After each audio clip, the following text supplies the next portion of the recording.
Hiver 1943, front de l'Est. Un officier de la Wehrmacht se tient dans une tranchée gelée par -14 degrés. À travers la neige, il les voit arriver. Des troupes de la Waffen-SS de Das Reich.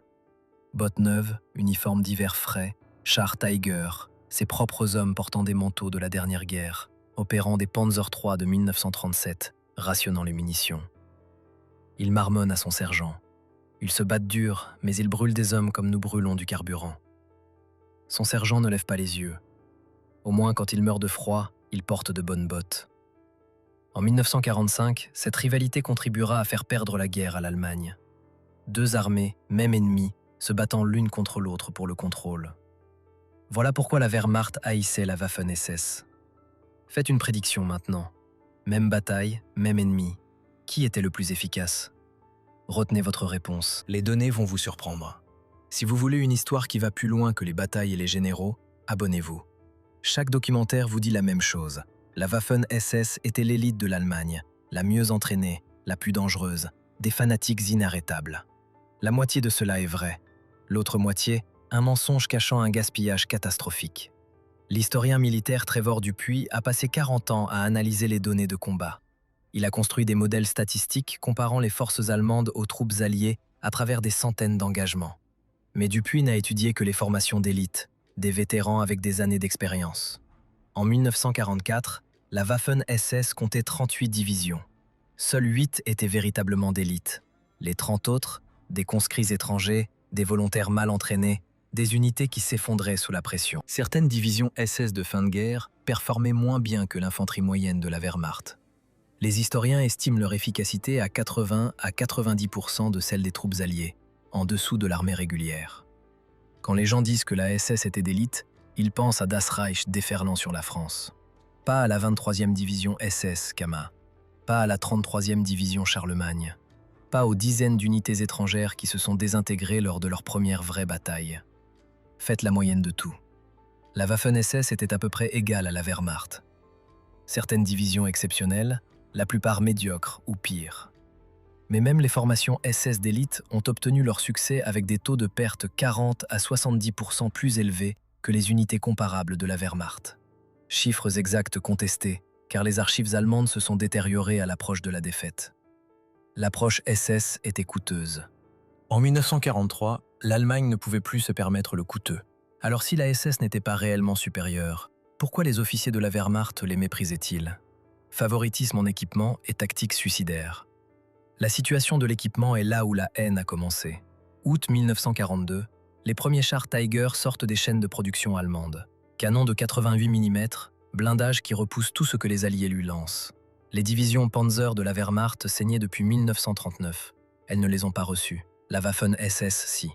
Première SS Leibstandarte, deuxième SS Das Reich, troisième SS Totenkopf ont reçu immédiatement les chars les plus puissants d'Allemagne. La division d'élite Großdeutschland de la Wehrmacht a attendu 6 mois. Les divisions Panzer régulières ont attendu jusqu'en 1944. Le système de distribution a créé le ressentiment. Les Tiger étaient organisés en bataillons lourds. Certains tournaient entre les divisions selon les besoins opérationnels. D'autres étaient attachés en permanence à des divisions spécifiques. Les divisions Panzer SS recevaient des Tiger permanents. Elles les possédaient, toujours disponibles pour leurs opérations. Les divisions de la Wehrmacht recevaient des bataillons Tiger indépendants qui arrivaient pour une bataille, puis partaient pour la prochaine crise. D'un point de vue stratégique, le système de rotation avait du sens. Concentrer la puissance de feu là où c'était le plus nécessaire. Du point de vue d'un commandant de première ligne, la disparité était évidente et exaspérante. Le journal d'un officier de la Wehrmacht a capturé la frustration. Ils ont des Tiger organiques. Nous déposons des demandes et attendons. Le temps que l'approbation arrive, la bataille est terminée. La réalité était plus complexe que les officiers de la Wehrmacht ne le réalisaient à l'époque. Quand les historiens ont examiné les chiffres réels d'allocation des décennies plus tard, ils ont découvert que les divisions de la Wehrmacht avaient en moyenne 48 panthères par division. En avril 1944, les divisions SS en avaient en moyenne 44. La Wehrmacht en avait plus, mais le schéma de distribution créait des réalités opérationnelles différentes. Les panthères de la Wehrmacht étaient réparties entre de nombreuses divisions en plus petits lots. Les panthères SS étaient concentrés dans des divisions d'élite de façon permanente. Un commandant Panzer SS savait que ses panthères seraient disponibles demain, la semaine prochaine, le mois prochain. Un commandant de la Wehrmacht ne savait jamais si les siens seraient réaffectés pendant la nuit vers l'urgence d'un autre secteur. Le différend ne portait pas vraiment sur les chiffres. Il portait sur la certitude, le contrôle, la confiance. La logistique de la Wehrmacht fonctionnait à travers la bureaucratie militaire traditionnelle. Demandes déposées auprès du haut commandement des forces armées, processus d'approbation prenant des semaines. La SS fonctionnait différemment. Heinrich Himmler maintenait un accès direct à Hitler. Les généraux de la Wehrmacht capturés et interrogés par les services de renseignement britanniques se plaignaient systématiquement des avantages logistiques de la SS. Leurs témoignages décrivent un schéma où les unités SS obtenaient carburant, munitions et approvisionnement par des appels directs à Himmler et Hitler, contournant la chaîne d'approvisionnement militaire standard qui laissait les unités de la Wehrmacht attendre des semaines pour une autorisation à travers la bureaucratie du haut commandement des forces armées. Deux systèmes d'approvisionnement parallèles en compétition pour les mêmes ressources décroissantes. Le schéma s'étendait au-delà du blindage. Les uniformes d'hiver sur le front de l'Est suivaient la même distribution. Les troupes SS recevaient des vêtements chauds tôt dans la saison. Les soldats de la Wehrmacht enduraient le froid russe brutal dans des vêtements inadéquats, distribués des semaines ou des mois plus tard. Que cela représentait un favoritisme systématique ou simplement le chaos de la guerre reste débattu parmi les historiens. Les officiers de la Wehrmacht de l'époque n'avaient aucun doute. La SS recevait la priorité pour tout. Cette perception a créé une suspicion corrosive qui a empoisonné la relation entre les deux forces. Quand quelqu'un reçoit le meilleur équipement, les armes les plus récentes, un accès prioritaire au carburant et aux munitions, naturellement, leur performance sur le champ de bataille s'améliore. Mais les officiers de la Wehrmacht ont commencé à se demander si cela faisait de la SS de meilleurs soldats ou simplement des soldats mieux équipés. Cette question a mené à la deuxième source majeure de haine entre les deux organisations. Pas comment la SS combattait, mais comment elle mourait. Front de l'Est, 1943 à 44. Les officiers de la Wehrmacht ont documenté les tactiques d'assaut SS dans des lettres, journaux et témoignages d'après-guerre. Un schéma cohérent a émergé. La doctrine d'assaut de la Wehrmacht mettait l'accent sur la reconnaissance, la préparation d'artillerie, l'identification des points faibles et leur exploitation avec des armes combinées. Taux de pertes attendus, 20 à 30% dans les opérations offensives. La doctrine d'assaut SS mettait l'accent sur la vitesse, l'agressivité, submerger l'ennemi par la détermination et accepter les pertes comme preuve d'engagement idéologique. Taux de perte. Les officiers de la Wehrmacht estimaient à 40 à 70% dans des opérations comparables, bien que les chiffres exacts restent contestés par les historiens en raison des archives allemandes incomplètes. Les deux approches ont obtenu des victoires tactiques. L'une était dramatiquement plus coûteuse. Les officiers de la Wehrmacht, capturés séparément par les forces alliées et interrogés avant qu'ils puissent coordonner leurs témoignages, ont fait des plaintes remarquablement cohérentes sur les méthodes tactiques SS. Le maréchal Erich von Manstein a loué la détermination des divisions SS d'élite dans ses mémoires, puis a critiqué ce qu'il a caractérisé comme des méthodes inutilement coûteuses, notant leur préférence pour les assauts frontaux que la doctrine de la Wehrmacht considérait comme du gaspillage. Les officiers de la Wehrmacht décrivaient systématiquement une différence fondamentale d'approche. La SS semblait rechercher la mort au combat, comme preuve d'engagement idéologique, tandis que la Wehrmacht privilégiait le succès tactique avec un minimum de pertes. Les deux prétendaient servir l'Allemagne, mais leur définition de la victoire était fondamentalement incompatible. La SS voyait la prudence de la Wehrmacht comme une faiblesse, un échec de volonté. L'entraînement SS mettait l'accent sur le commandement depuis le front. Les officiers devaient être les premiers au combat, partageant chaque épreuve avec leurs hommes. Cela créait une cohésion d'unité incroyable, une loyauté absolue. Cela tuait aussi les officiers à des taux sans précédent. La moitié de tous les commandants de division SS sont morts au combat pendant la guerre. La moitié. Un taux extraordinaire dans la guerre moderne. La raison était claire. La doctrine SS exigeait que les officiers mènent personnellement les assauts, plutôt que de coordonner depuis des postes de commandement. La doctrine de la Wehrmacht préférait la coordination. Soutien d'artillerie, reconnaissance, guerre de manœuvre. La doctrine SS signifiait charger en avant, submerger l'ennemi, accepter le prix du sang. L'approche réussissait parfois brillamment. Dans des situations désespérées, lignes défensives s'effondrant, percée immédiate nécessaire, l'agressivité SS pouvait renverser la situation. Les soldats de la Wehrmacht admettaient que quand les soviétiques attaquaient en nombre écrasant, ils étaient reconnaissants d'avoir des unités SS à proximité. Parce que la SS tenait ses positions même quand la retraite était le choix logique, même quand la situation semblait désespérée. Cette obstination a sauvé des formations de la Wehrmacht de l'encerclement plus d'une fois. Mais le coup stratégique était sévère. L'Allemagne menait une guerre d'usure contre des ennemis avec des réserves de main-d'œuvre bien supérieures. L'Union soviétique pouvait remplacer les pertes. L'Allemagne ne le pouvait pas. En 1944, chaque soldat vétéran tué devenait irremplaçable. Les tactiques SS brûlaient les meilleurs soldats d'Allemagne à des taux que le Reich ne pouvait soutenir. Les officiers de la Wehrmacht portaient leurs propres préjugés dans ces évaluations. Les historiens modernes notent que les généraux de la Wehrmacht ont souvent exagéré l'imprudence SS dans leur mémoire d'après-guerre, en partie pour se distancer de leurs propres échecs et crimes de guerre. En dépeignant la SS comme des amateurs fanatiques, ils pouvaient préserver le mythe du professionnalisme de la Wehrmacht. Mais même en tenant compte de ce biais, le schéma reste cohérent. Les preuves viennent d'officiers capturés et interrogés pendant la guerre elle-même, avant que les récits d'après-guerre n'aient eu le temps de se former. La rivalité était réelle, la critique avait du fond. Une vérité inconfortable émerge de cette analyse. Le refus de la SS de battre en retraite était souvent exactement ce dont le haut commandement allemand avait besoin sur le moment.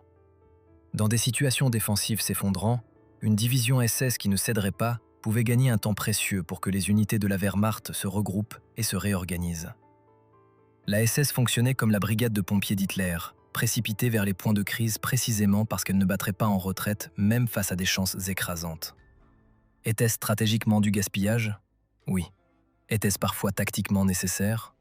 Aussi, oui.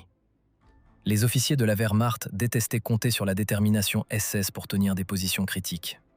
En 1944, ils n'avaient souvent pas d'alternative, mais les désaccords tactiques ne représentaient qu'une partie du problème plus profond, empoisonnant la relation entre ces deux organisations. Le vrai dysfonctionnement résidait dans la structure de commandement elle-même.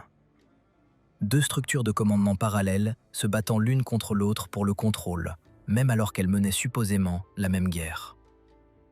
Sur le champ de bataille, les unités SS tombaient sous le commandement opérationnel de la Wehrmacht. Elles suivaient les ordres tactiques des généraux de l'armée. Administrativement, elles répondaient au quartier général opérationnel SS qui rapportait à Heinrich Himmler, qui rapportait à Hitler. Les généraux de la Wehrmacht ne pouvaient pas discipliner les officiers SS, ne pouvaient pas réaffecter les unités SS sans l'approbation de Berlin, ne pouvaient pas contrôler leur logistique. Les commandants de la Wehrmacht ont rapporté des cas où des unités SS refusaient des retraits tactiques, citant des ordres de Himmler de tenir les positions à tout prix. Le temps que les généraux de la Wehrmacht puissent faire appel à Hitler pour l'autorisation d'annuler ces ordres, les situations tactiques avaient souvent changé. Opportunités perdues, pertes s'accumulant. Cela s'est produit à répétition tout au long des campagnes du front de l'Est. Différents généraux ont trouvé différentes solutions. Erwin Rommel maintenait une relation compliquée avec la SS. En organisant la sécurité personnelle d'Hitler au début de la guerre, Rommel a délibérément minimisé l'implication de la SS. Hitler appréciait cette indépendance, accordant à Rommel une liberté opérationnelle inhabituelle.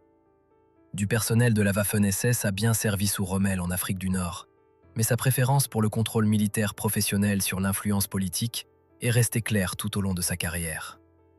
Heinz Guderian, architecte de la doctrine Blitzkrieg, reconnaissait les divisions SS d'élite comme des combattants capables. Il respectait leur performance au combat, mais s'opposait à la SS en tant qu'organisation. Ses mémoires critiquaient comment l'appareil SS plus large drainait les ressources des lignes de front, personnel de la Gestapo, garde de camps de concentration, administrateurs politiques consommant de la main-d'œuvre qui aurait pu combattre.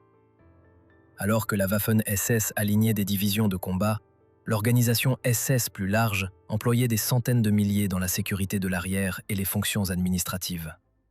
Cela révèle la division fondamentale. La Wehrmacht croyait défendre l'Allemagne en tant que nation. La SS croyait construire un nouvel ordre idéologique. Les soldats de la Wehrmacht, même ceux qui soutenaient le national-socialisme, servaient leur pays d'abord. Loyauté envers l'Allemagne, puis envers Hitler. Les soldats SS prêtaient serment personnel à Hitler. Obéissance jusqu'à la mort, pas à la nation, mais à l'homme. Cette différence façonnait tout. Quand la guerre s'est retournée contre l'Allemagne, les officiers de la Wehrmacht ont remis en question les décisions stratégiques d'Hitler. Certains ont activement comploté pour le retirer du pouvoir. La tentative d'assassinat du 20 juillet 1944 planifiée et exécutée par des officiers de la Wehrmacht. La SS est restée fanatiquement loyale jusqu'au bout. Même alors que l'Allemagne brûlait et que la défaite devenait inévitable, les unités SS refusaient de se rendre. Leur mission transcendait la survie nationale. Il s'agissait d'idéologie, d'Hitler personnellement, d'une vision au-delà de l'État allemand. Quand ces philosophies se heurtaient sur le champ de bataille, le résultat était un dysfonctionnement qui affaiblissait tout l'effort de guerre allemand. En 1945, les deux forces s'effondraient ensemble. Mais la question demeure, en mettant de côté l'idéologie et la rivalité, qui était réellement plus efficace? La réponse dépend entièrement de comment l'efficacité est mesurée. La victoire au combat raconte une histoire. Les divisions SS d'élite ont compilé des bilans impressionnants sur le champ de bataille. Leibstandarte, Das Reich, Totenkopf. Elles ont combattu dans chaque campagne majeure de la France au front de l'Est. Les divisions d'élite de la Wehrmacht égalaient ces accomplissements. Großdeutschland, division Hermann Göring. Les formations Panzer vétéranes ont gagné des réputations tout aussi redoutables. L'analyse de l'efficacité au combat montre les deux forces à peu près égales au niveau élite. Les meilleures divisions SS avaient de légers avantages dans certains engagements. Les différences étaient marginales. L'efficacité des ressources révèle une image entièrement différente. Les forces SS comprenaient environ 15% des forces terrestres allemandes, mais consommaient des ressources disproportionnées. Équipement plus récent, logistique prioritaire, meilleurs approvisionnements. Elles obtenaient des résultats marginalement meilleurs dans les formations d'élite, tout en acceptant des coûts significativement plus élevés. D'un point de vue stratégique, l'Allemagne aurait probablement gagné plus de valeur en allouant ses ressources équitablement entre les unités de la Wehrmacht. Plus de Tiger et de Panther avec des équipages expérimentés de la Wehrmacht auraient pu offrir de meilleurs retours sur le même investissement. La durabilité sous pression favorisait la Wehrmacht de façon décisive. En 1944, les unités de la Wehrmacht tenaient des lignes défensives avec de l'équipement obsolète, des munitions limitées et des troupes épuisées. Elles s'adaptaient, improvisaient, combattaient efficacement avec tout ce qui restait disponible. Beaucoup de divisions SS de fin de guerre se sont effondrées sous une pression similaire. Taux de désertion élevé, morale bas, performance systématiquement inférieure aux équivalents de la Wehrmacht faisant face à des conditions identiques. L'image complète nécessite de reconnaître des réalités inconfortables. La réputation de la Waffen-SS était construite sur 8 à 10 divisions. Les 28 ou plus restantes allaient de médiocres à activement nuisibles. Les divisions d'élite de la Wehrmacht offraient la plus haute valeur stratégique, leadership professionnel, discipline tactique, efficacité des ressources dont l'économie en effondrement de l'Allemagne avait désespérément besoin. Les divisions SS d'élite se classaient deuxième, tactiquement agressives, morale d'unité élevée, efficaces au combat dans les rôles de percée, mais gourmandes en ressources avec des taux d'attrition qui aggravaient la crise de main-d'œuvre allemande. Les divisions moyennes de la Wehrmacht se classaient troisième, Compétentes, fiables, adaptables malgré les pénuries chroniques d'équipements et le soutien logistique se détériorant. Les divisions étrangères SS de fin de guerre se classaient dernières, souvent mal entraînées. Taux de désertion élevé, performance au combat inférieure aux équivalents de la Wehrmacht. La Waffen-SS n'était pas plus efficace, elle était plus coûteuse. La base industrielle et les réserves de main-d'œuvre en effondrement de l'Allemagne ne pouvaient pas soutenir cette dépense. L'expansion SS n'a pas renforcé la position militaire de l'Allemagne. Elle a renforcé le pouvoir institutionnel de la SS au sein de l'État nazi, tout en drainant les ressources de formation militaire plus efficaces. La Wehrmacht combattait pour préserver l'Allemagne par la victoire militaire. La SS combattait pour valider des principes idéologiques et maintenir la loyauté personnelle envers Hitler. Quand ces objectifs s'alignaient, les deux forces se révélaient redoutables. Quand ils divergeaient, elles se disputaient les ressources et s'affaiblissaient mutuellement. La rivalité n'a pas simplement créé des frictions organisationnelles, elle a accéléré l'effondrement militaire de l'Allemagne. 38 divisions SS, 8 étaient d'élite, 30 étaient médiocres ou pire. Si ces 30 divisions avaient été intégrées à la Wehrmacht avec un entraînement approprié et une distribution rationnelle de l'équipement, l'Allemagne aurait-elle tenu 6 mois de plus, 1 an? Cela aurait-il changé l'issue de la guerre? Ou le dysfonctionnement était-il si profond que cela n'avait pas d'importance? Donnez votre réponse dans les commentaires. Si cela a changé votre vision de la rivalité Wehrmacht-SS, mettez un like. Abonnez-vous pour une histoire qui analyse les systèmes, pas seulement les batailles. Merci d'avoir regardé. Hiver 1943, front de l'Est. Un officier de la Wehrmacht se tient dans une tranchée gelée par -14 degrés. À travers la neige, il les voit arriver. Des troupes de la Waffen-SS de Das Reich. Bottes neuves, uniformes d'hiver frais. Chars Tiger, ses propres hommes portant des manteaux de la dernière guerre, opérant des Panzer III de 1937, rationnant les munitions. Il marmonne à son sergent. Ils se battent dur, mais ils brûlent des hommes comme nous brûlons du carburant. Son sergent ne lève pas les yeux. Au moins quand il meurt de froid, il porte de bonnes bottes. En 1945, cette rivalité contribuera à faire perdre la guerre à l'Allemagne. Deux armées, même ennemies, se battant l'une contre l'autre pour le contrôle. Voilà pourquoi la Wehrmacht haïssait la Waffen-SS. Faites une prédiction maintenant. Même bataille, même ennemi. Qui était le plus efficace? Retenez votre réponse. Les données vont vous surprendre. Si vous voulez une histoire qui va plus loin que les batailles et les généraux, abonnez-vous. Chaque documentaire vous dit la même chose. La Waffen-SS était l'élite de l'Allemagne, la mieux entraînée, la plus dangereuse, des fanatiques inarrêtables. La moitié de cela est vrai.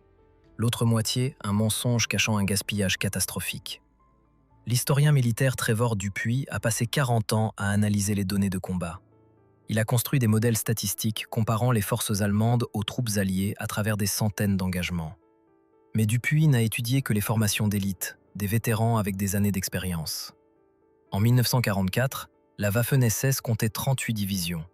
Seules 8 étaient véritablement d'élite. Les 30 autres, des conscrits étrangers, des volontaires mal entraînés, des unités qui s'effondraient sous la pression. Certaines divisions SS de fin de guerre performaient moins bien que l'infanterie moyenne de la Wehrmacht. Les historiens estiment leur efficacité à 80 à 90% de celle des troupes alliées, en dessous de l'armée régulière. Quand les gens disent que la SS était d'élite, ils pensent à Das Reich déferlant sur la France. Pas à la 23e division SS Kama. Pas à la 33e division Charlemagne. Pas aux dizaines d'unités étrangères qui se sont désintégrées lors de leur première vraie bataille. Faites la moyenne de tout. La Waffen-SS était à peu près égale à la Wehrmacht. Certaines divisions exceptionnelles, la plupart médiocres ou pires. Mais même les formations SS d'élite ont obtenu leur succès avec des taux de perte 40 à 70% plus élevés que les unités comparables de la Wehrmacht. Chiffres exacts contestés, car les archives allemandes se sont détériorées à l'approche de la défaite. L'approche SS était coûteuse. En 1943, l'Allemagne ne pouvait plus se permettre le coûteux. Alors si la SS n'était pas réellement supérieure, pourquoi les officiers de la Wehrmacht les méprisaient-ils? Favoritisme en équipement et tactique suicidaire. La situation de l'équipement est là où la haine a commencé. Août 1942, les premiers chars Tiger sortent des chaînes de production allemandes. Canon de 88 mm, blindage qui repousse tout ce que les Alliés lui lancent. Les divisions Panzer de la Wehrmacht saignaient depuis 1939. Elles n'obtinrent pas les nouveaux chars. La Waffen-SS les obtint. La première SS Leibstandarte, la deuxième SS Das Reich, la troisième SS Totenkopf reçurent immédiatement les chars les plus puissants d'Allemagne. La division d'élite Großdeutschland de la Wehrmacht attendit 6 mois. Les divisions Panzer régulières attendirent jusqu'en 1944.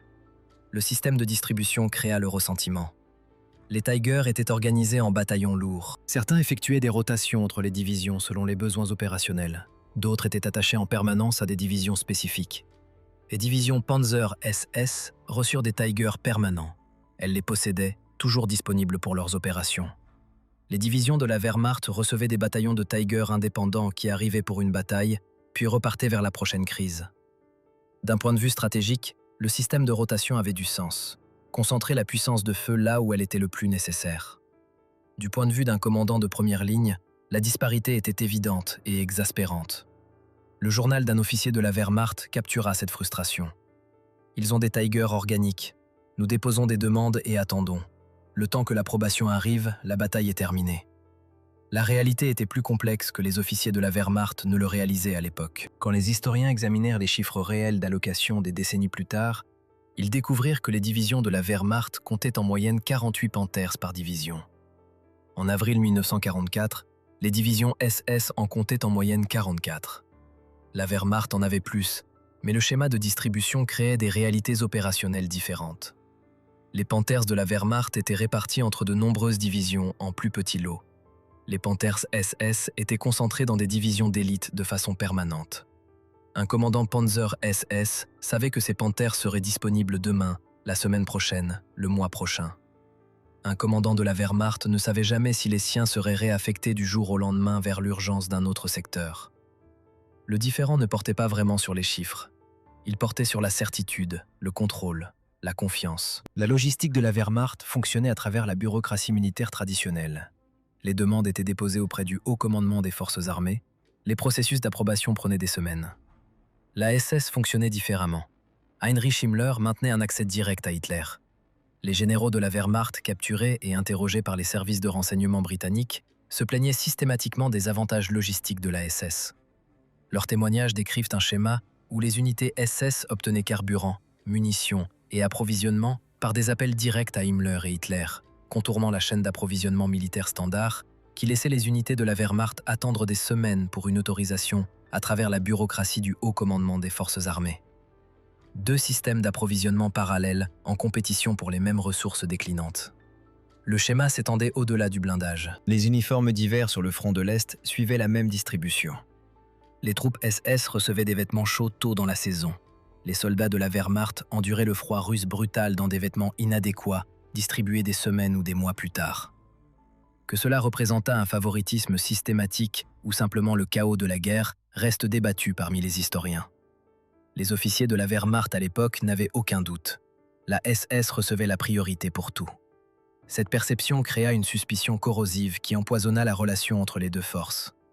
Quand quelqu'un reçoit le meilleur équipement, les armes les plus récentes, un accès prioritaire au carburant et aux munitions, naturellement, sa performance sur le champ de bataille s'améliore.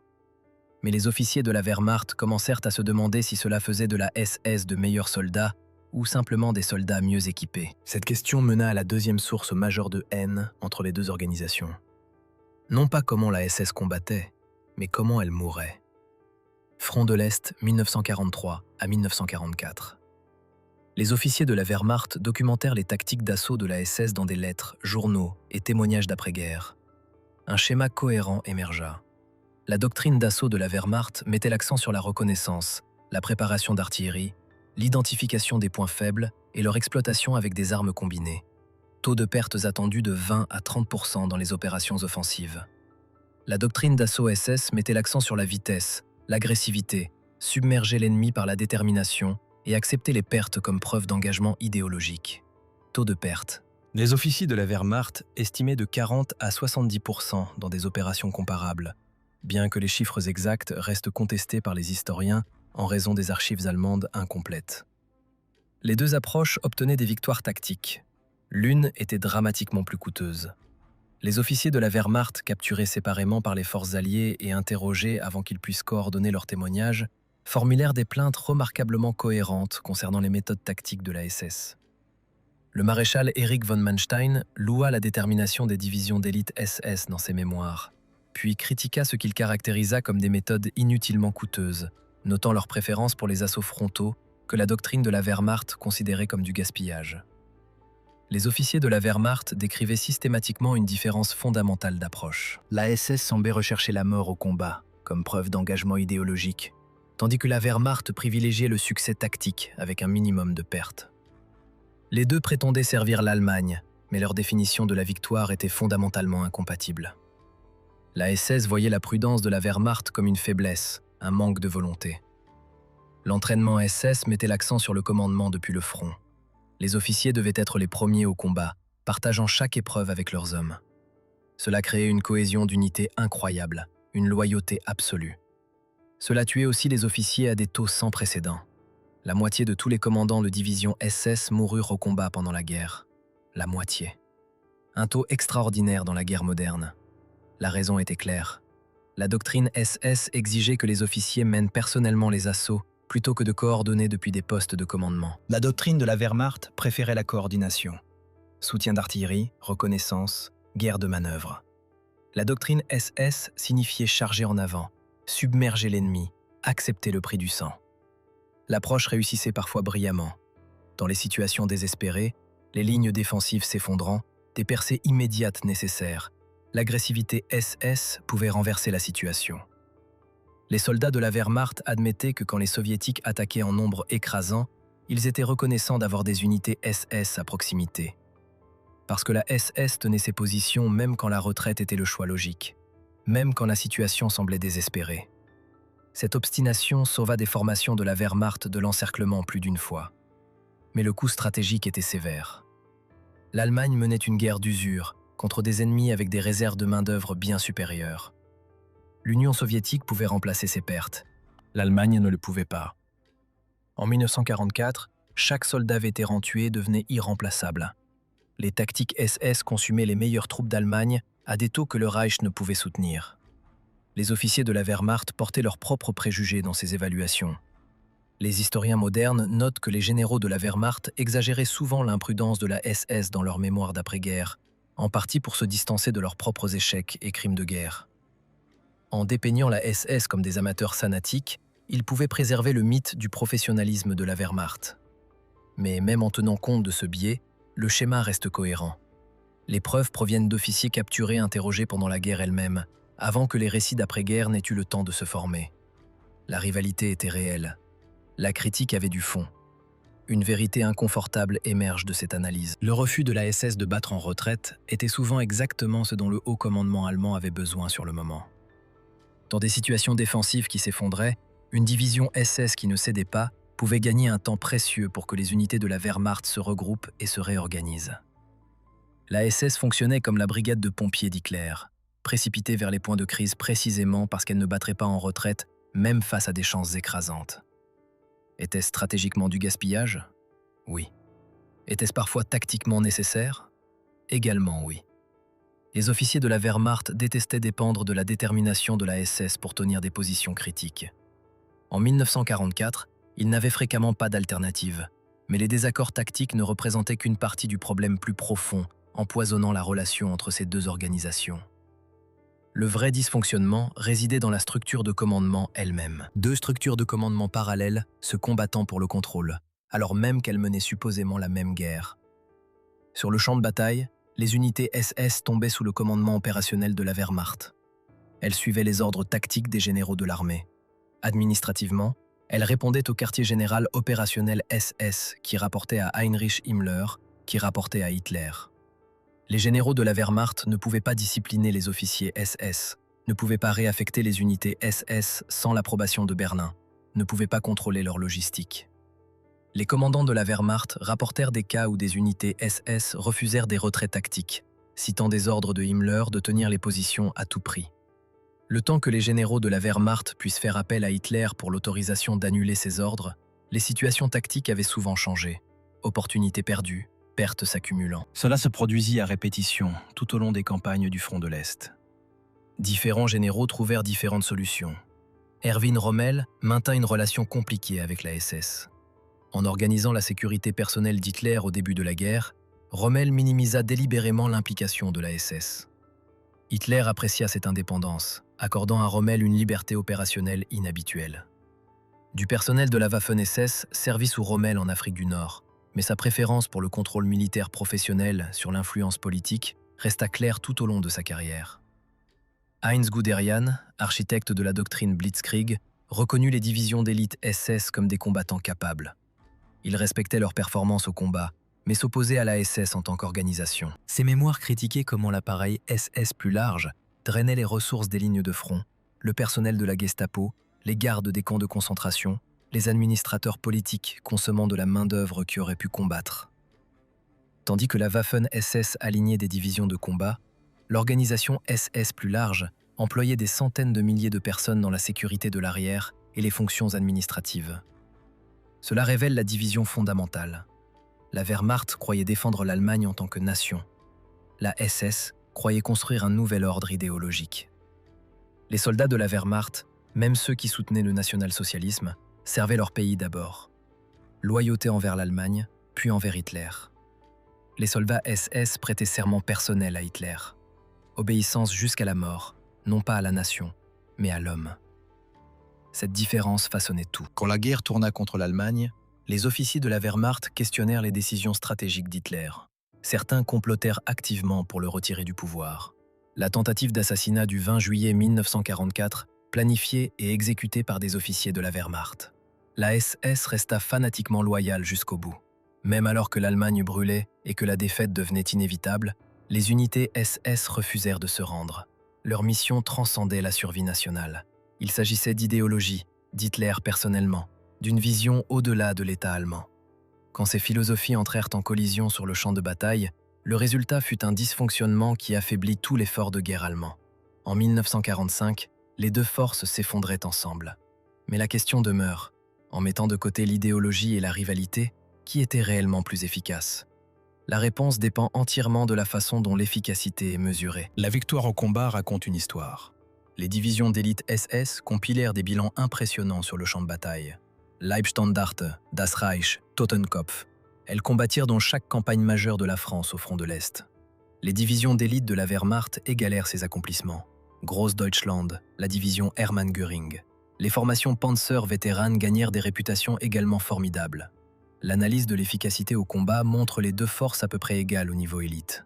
Les divisions SS d'élite avaient de légers avantages dans certains engagements. Les différences étaient marginales. L'efficacité des ressources révèle une image entièrement différente. Les forces SS comprenaient environ 15% des forces terrestres allemandes, mais consommaient des ressources disproportionnées.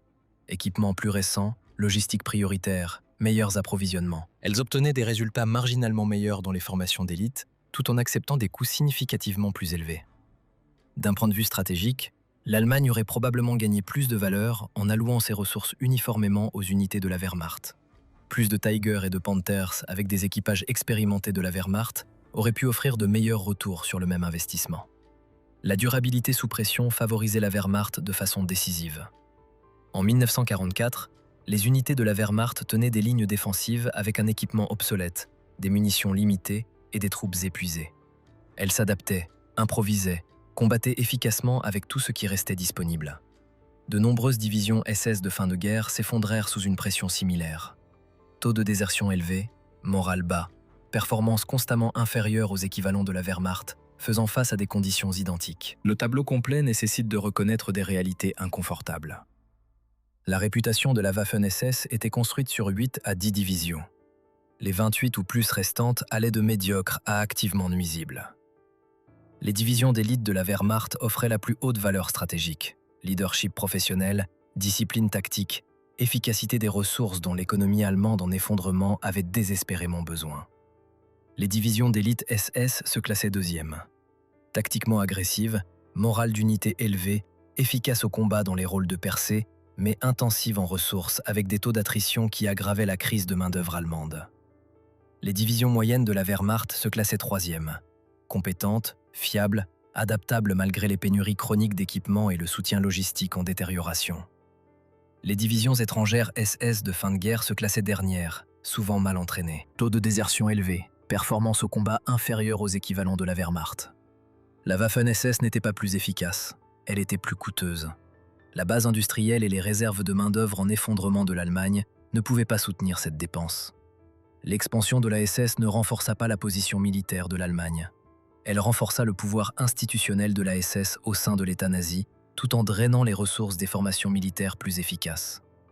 La Wehrmacht combattait pour préserver l'Allemagne par la victoire militaire. La SS combattait pour valider des principes idéologiques et maintenir la loyauté personnelle envers Hitler. Quand ces objectifs s'alignaient, les deux forces se révélaient formidables. Quand ils divergeaient, elles se disputaient les ressources et s'affaiblissaient mutuellement. La rivalité ne créa pas simplement des frictions organisationnelles. Elle accéléra l'effondrement militaire de l'Allemagne. 38 divisions SS, 8 étaient d'élite, 30 étaient médiocres ou pire. Si ces 30 divisions avaient été intégrées à la Wehrmacht avec un entraînement approprié et une distribution rationnelle de l'équipement, l'Allemagne aurait-elle tenu 6 mois de plus, 1 an? Cela aurait-il changé l'issue de la guerre? Ou le dysfonctionnement était-il si profond que cela n'aurait rien changé? Donnez votre réponse dans les commentaires. Si cela a changé votre vision de la rivalité Wehrmacht-SS, mettez un like. Abonnez-vous pour de l'histoire qui analyse les systèmes, pas seulement les batailles. Merci d'avoir regardé.